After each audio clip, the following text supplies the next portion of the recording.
and thank you for joining us on News Across Nigeria, where we bring you what's happening now in the 36 states of the Federation, crisscrossing the 6 geopolitical zones. I am Olumide Macaulay, much obliged for your company.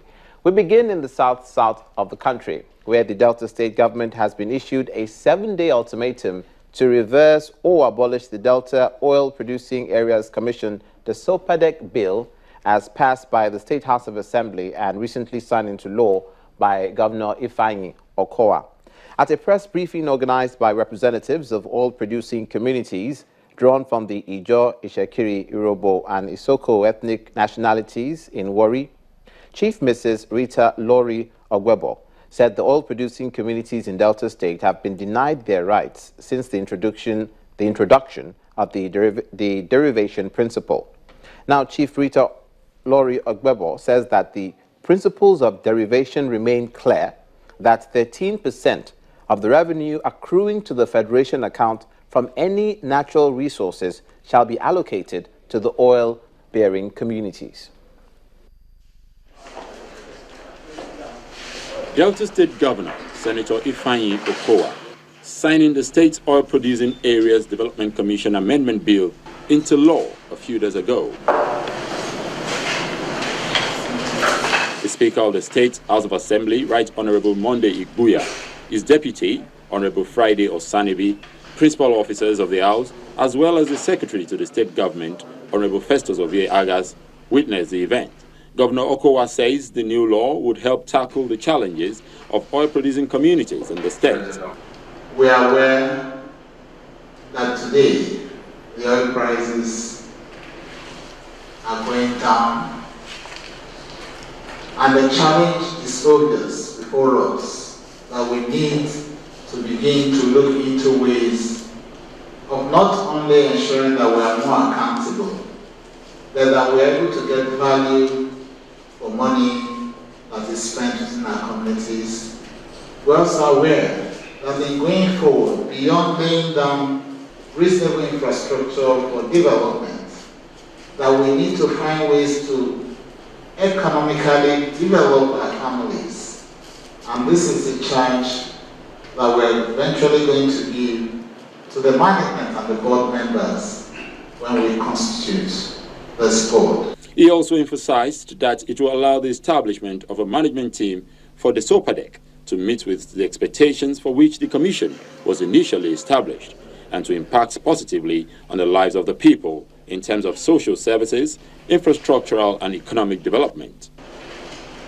Membership of the board remains, but now we have brought in a management structure that can see us through to the future of the commission that we desire.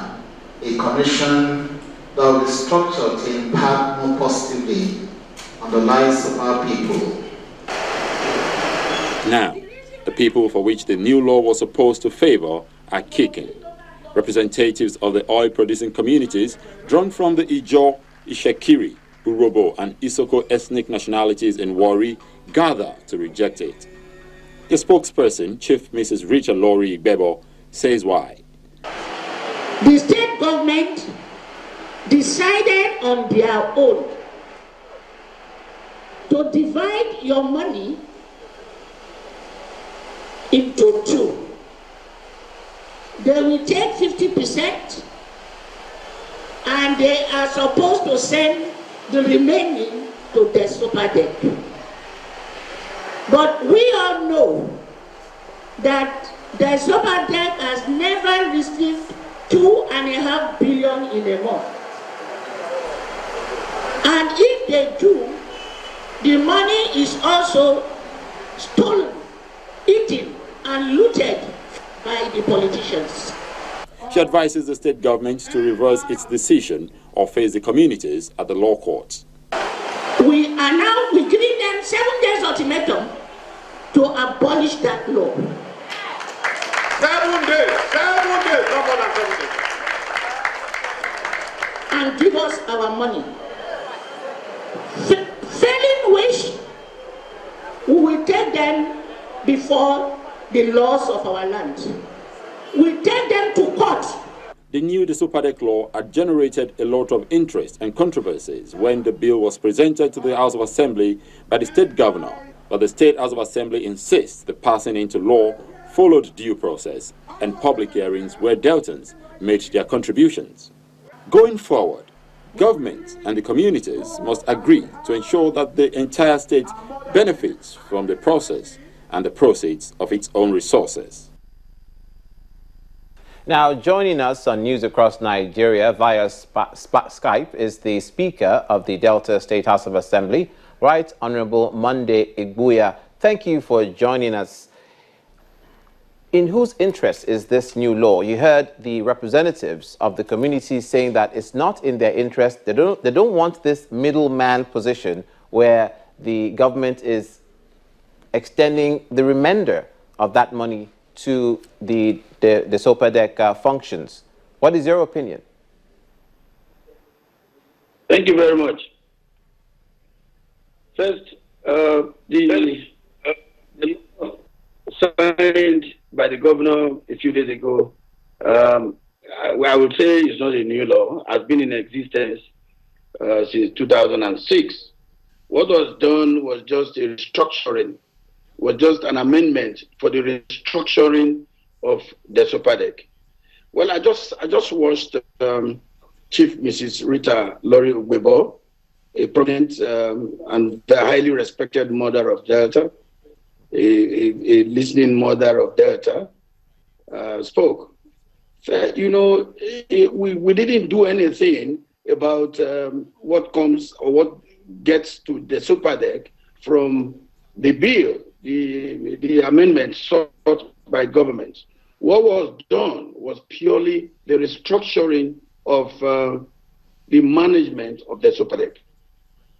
When that bill was first passed in 2006, it gave the commission 50% of the derivable revenue that is accruable to Delta State. And we still maintained it in the present amendment. The only amendment, as it was, of course, like you rightly said, there was a lot of controversy surrounding the law, believing that probably the amendment sought was to deprive certain areas of their right. But as you can see, nothing of that of sort came out from the bill.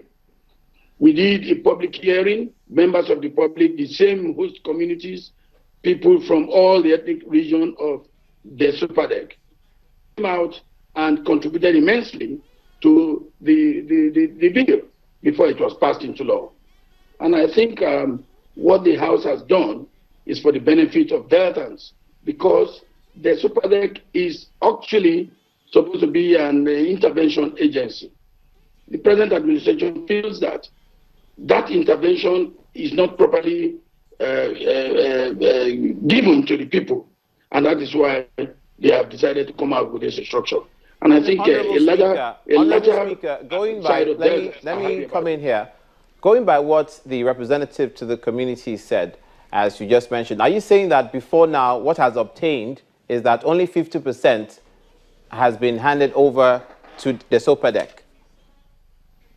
By the law passed. Don't forget that. What was obtainable before now? Come again? What was obtainable before now? What was happening before now? 50% of the derivation. Yes. Yeah, from federal government to Delta State. You know, the DESOPADEC bill, or rather the commission, this was the first state that actually came out with that kind of bill. There are some oil producing states that do not have this kind of commission. So I think I commend the government for what it's doing and what it has done. It is actually put in place to service the people. Well, did you sense an undercurrent there from the communities that they are going to be shortchanged? No, not in any way. The DESOPADEC has been in existence since 2006, and they have been getting their 50%, and they have been doing that which but what the amendment actually sought, if you look at the old bill and the new bill, yeah, it has nothing to do with the derivable amount that goes to the commission. What was just done is the amendment structure. That was what was done in the amendment. Now, and I think the people are very happy because they had these protesters or would-be protesters had an opportunity, an ample opportunity of mentioning what they are saying now to the committee during the public hearing. What is your response to the 7-day ultimatum, or it will become a case of the courts? What is your response? You said she's a listening woman. She's a mother in Delta State. That is Mrs. Rita Lori Ogwebo. Have you gotten back to her on her understanding of what's happening? We will definitely get across to her, to hear her, and then she has an opportunity of getting a copy of the law and look at it properly. But from what I have just seen, I think her grounds is that the 100% of the derivation money should go to the commission. That's exactly. That's what they're saying. And why should that not be the case, sir? But don't forget also, sir, that before the establishment of this commission, the state has been receiving derivation money, and I think that it is spent all over, because Delta State is an entity. We want to be our brother keeper. We are a state, even though we know that some other areas are not producing, but they remain integral part of the state. They remain integral part of the state. Okay, that's as much we have time for. Thank you so much. The Speaker of the Delta State House of Assembly, Honorable Monday Igbuya, shedding some light on that situation, which story we'll be keeping our eye on for you on News Across Nigeria. Time to take a break, and when we come back, we'll be in the southwestern part of the country. Please stay with us.